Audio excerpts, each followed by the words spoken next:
दोस्तों IFCI limited की बात करें तो यहाँ पे कंपनी ने बड़ी जानकारी एक्सचेंज को दी है, जिसमें आप ये देख सकते हो कंपनी को नई रेटिंग प्राप्त हुई है। आईएफसीआई बहुत पुरानी कंपनी है, फाइनेंस कंपनी सरकार की, और काफ़ी समय से शेयर की प्राइस नीचे थी, लेकिन उसके बाद में इसमें तेज़ी बनने लगी।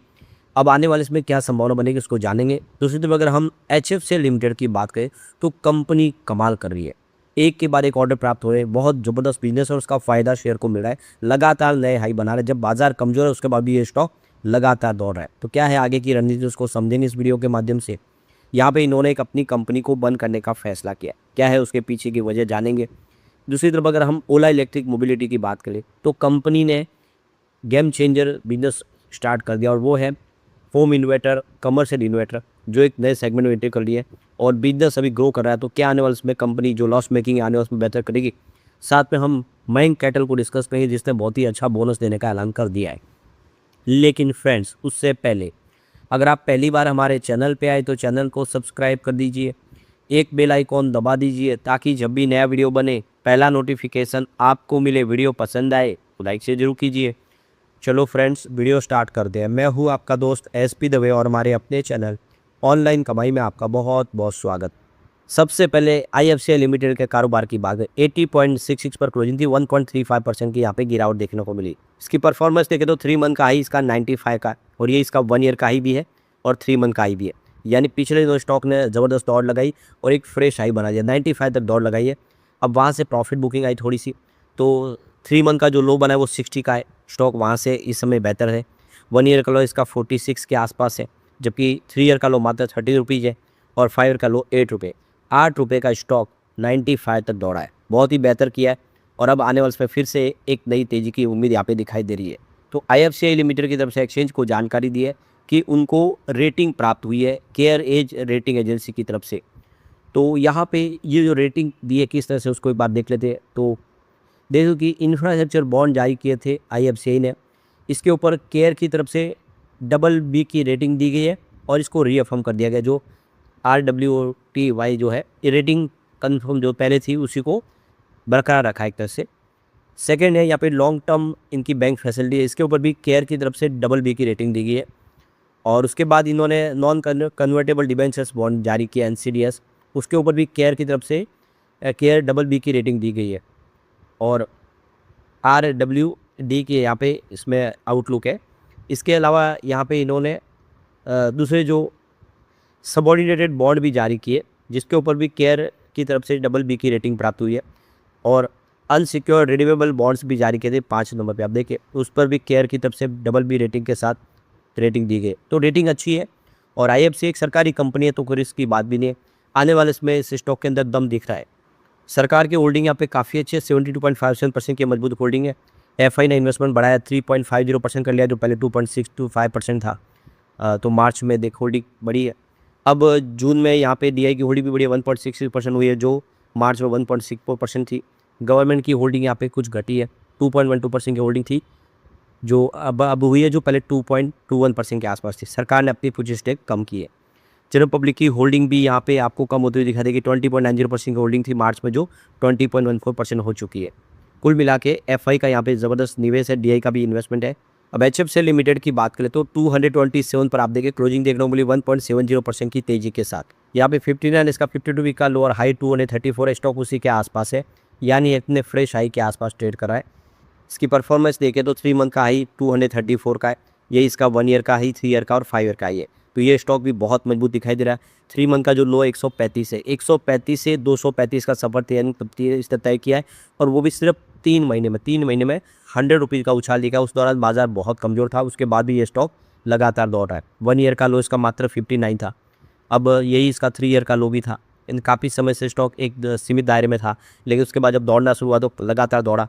अब 5 ईयर का लो इसका 51 के आसपास है। वैसे कोविड काल में अगर स्टॉक दे दो ये 10 रुपये के आसपास था, तो 10 रुपये का स्टॉक 200 को पार कर चुका है, बहुत अच्छा किया है, और आने वाले समय और बेहतर होने की उम्मीद यहाँ पे दिखाई दे रही है। अब एचएफसीएल लिमिटेड की तरफ से एक्सचेंज को जानकारी दी है कि उन्होंने एक अपनी सब्सिडीज कंपनी थी जो ऑस्ट्रेलिया के अंदर इन्होंने बनाई हुई थी, उसको अब बंद करने का फैसला कर लिया है। तो ये वॉलेंटरली लिक्विडेटेड किया जा रहा है, यानी पैसा रोपड़ा किया जा रहा है। 19 अगस्त 2026 को ये कंपनी बंद की गई है। तो ये देख सकते हो कि इन्होंने फैसला इसलिए किया क्योंकि इसमें इनका कोई बिजनेस नहीं था और इससे इनकी फाइनेंशियल इम्पैक्ट भी कोई नहीं पड़ने वाली कंपनी बंद करने से। लेकिन एक पोस्ट इनको रकम मिलेगी, ये अच्छी बात है। तो HFCL लिमिटेड की ये कंपनी आप देख सकते हो कि इसकी स्टेप डाउन सब्सिडीज कंपनी थी। अब इसका रेवेन्यू देखें तो आपको नील दिखाई देगा, इसका नेटवर्थ भी नील है। अब 0.09 मतलब नील ही समझ सकते। तो कंपनी का बिजनेस कुछ था नहीं, कंपनी ऐसे ही चल रही थी, लेकिन इसकी एसेट अब काम में आएगी। तो इसको बंद करने का फैसला किया गया 19 अगस्त 2026 से इसको बंद किया गया है। अब इसकी एसेट बेचे, उसे क्या पैसा आएगा उसका इस्तेमाल होगा। तो एक अच्छा फैसला है जिसका पॉजिटिव इम्पैक्ट देखने को मिला और बाजार ने इसको वेलकम भी किया है। अब यहाँ पे इसकी रेटिंग की बात को केयर एज रेटिंग की तरफ से इस HFCL को लॉन्ग टर्म बैंक फैसिलिटीज़ के ऊपर A- की रेटिंग दी गई स्टेबल आउटलुक के साथ। जो शॉर्ट टर्म फैसिलिटी उसके ऊपर केयर की तरफ से केयर A2+ की रेटिंग दी गई है। तो रेटिंग अच्छी है क्योंकि बिजनेस अच्छा है, कंपनी अच्छा पैसा कमा रही है और लगातार ऑर्डर बुक मजबूत हो रही है। ऑर्डर बुक की बात करें तो 16,000 करोड़ के इनके पास ऑर्डर जो है अभी समय ग्लोबल एक्सपोर्ट के ऑर्डर है, जिसमें डाटा सेंटर से लेके हाइपर स्केल रिक्वायरमेंट के इनके पास ऑर्डर है। EPC नेटवर्क प्रोजेक्ट के भी 6,000 करोड़ के इनके पास ऑर्डर है। काफ़ी सारे डोमेस्टिक डिजिटल कनेक्टिविटी के प्रोजेक्ट इनके पास है। डिफेंस और एरोस्पेस से 2,300 करोड़ से लेकर 2,800 करोड़ के प्रोजेक्ट है। तो कंपनी डिफेंस सेक्टर में भी काम करती है, रेलवे सेक्टर के लिए भी बहुत सारे प्रोजेक्ट करती है और टेलीकॉम सेक्टर में कंपनी का बड़ा नाम है। तो ये बिजनेस लगातार ग्रो कर रहा है, इस वजह से शेयर की प्राइस भी बढ़ रही है। अब ओला इलेक्ट्रिक मोबिलिटी की बात करें तो 37.74 प्रोडक्ट क्लोजिंग थी, 0.21% की यहाँ पे गिरावट देखने को मिली। इसकी परफॉर्मेंस देख लो 3 मंथ का आई 49 के आसपास है और 1 ईयर का इसका 71 का बना हुआ है। 3 ईयर का इसका 157 का है। IPO बाजार में आया 70 रुपये के आसपास, उसके बाद ये लिस्टिंग के बाद 157 तक दौड़ा, ये इसका फ्रेश हाई बना। उसके बाद लगातार गिरा क्योंकि कंपनी का बिजनेस लॉस में था और काफ़ी सारी कंप्लेन आने लगी। आप देखिए ओला का एक तरह से नाम खराब हो गया था, सर्विस सेंटर में सर्विस नहीं हो पा रही थी, पार्ट्स नहीं मिल पा रहे थे, जिससे इमेज खराब हुई। लेकिन उसके बाद सुधारा हुआ, फिर से बिजनेस पटरी पे आने लगा है। अब वैसे 3 मंथ का जो लो बना है वो 34 का है और इसका 1 ईयर का लो देखे तो 22 के आसपास है। ये इसका 3 ईयर का लो भी है और 5 ईयर का लो। 22 रुपये से स्टॉक फिर बाउंस बैक दिया है। अब आगे जाने की उम्मीद यहाँ पे दिखाई दे रही है क्योंकि कुछ बड़े अचीवमेंट इन्होंने किए। तो Q1 के दरमियान जो कंपनी का लॉस है वो कम हो गया, 336 करोड़ अपने लॉस को कम किया है। तो इसमें है कि इलेक्ट्रिक व्हीकल अब बिकने लगे हैं और उसका फ़ायदा देखने को मिला है। इसके अलावा देखें तो इसमें सेल में भी देखें तो क्वार्टर बेसिस पे भी यहाँ पे 72% की वृद्धि देखने को मिली है रिवेन्यू में। और इन्होंने एक स्ट्रेटेजिक पार्टनरशिप भी कर ली है एक्सिस एनर्जी के साथ में। तो यहाँ पे 20 गीगावाट की बैटरी यहाँ पे इंस्टॉल करने के लिए इन्होंने पार्टनरशिप की है।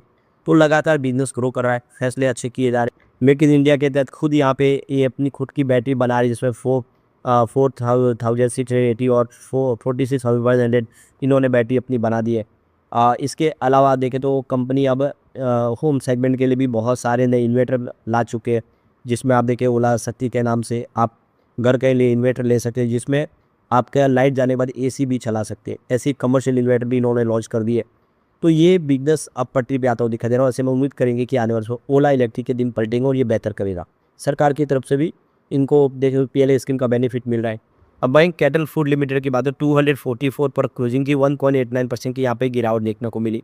तो यहाँ पे आप देख कि स्टॉक की शुरुआत पॉजिटिव थी 256 पर, क्लोजिंग 248 पर थी कल की। उसके बाद देखें तो स्टॉक ने यहाँ पे बढ़ना शुरू किया, अच्छा खासा बेहतर किया और स्टॉक आप देख सकते हो कि यहाँ पे लो भी बना है 244 का और फिर दबाव के साथ निचले लेवल पे बिकवाली के दबाव में इसने क्लोजिंग दी है। लेकिन अभी अपना निचला लेवल जो 52 वीक का 144, उससे 100 रुपीज़ ऊपर स्टॉक और काफ़ी मजबूत लग रहा है।